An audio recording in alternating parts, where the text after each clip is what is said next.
Yusuf here, and I've just come back from a very painful sports massage by Michelle Crawford, who is in the northeast, FSI Newcastle's clinic.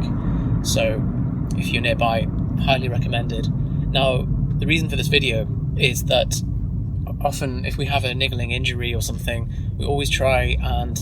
self-diagnose, look at the online resources and try and establish what it is and just work on it ourselves in an attempt to avoid the cost of going to see a physio or someone. Now, no amount of self-diagnosis, unless you are a physio sports massage therapist yourself, or you're just so confident in your anatomy and biomechanics,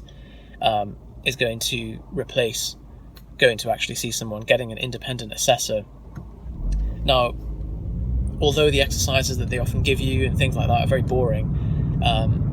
the only way to really, the most cost-effective way and the only way to know whether it's actually working for you is to give it a solid go, follow their exercises religiously, maybe get a second opinion just to triangulate the diagnosis if you're not fully confident in them,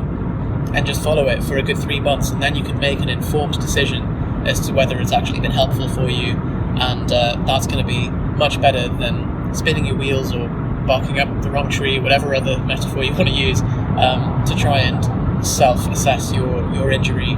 and it's just going to put you out of training for longer.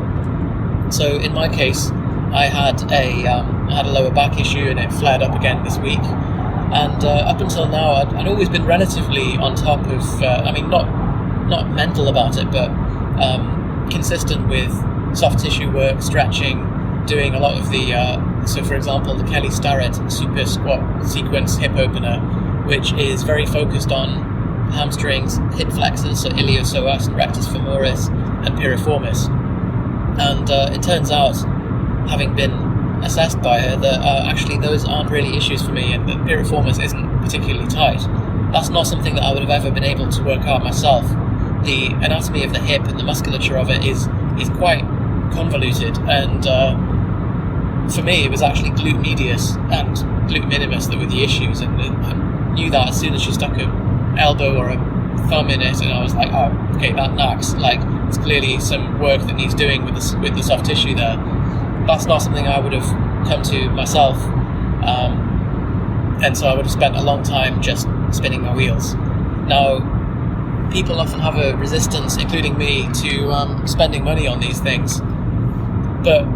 really it's your body and you're going to be housed in it until you die, so it's always worth shelling out the money for it and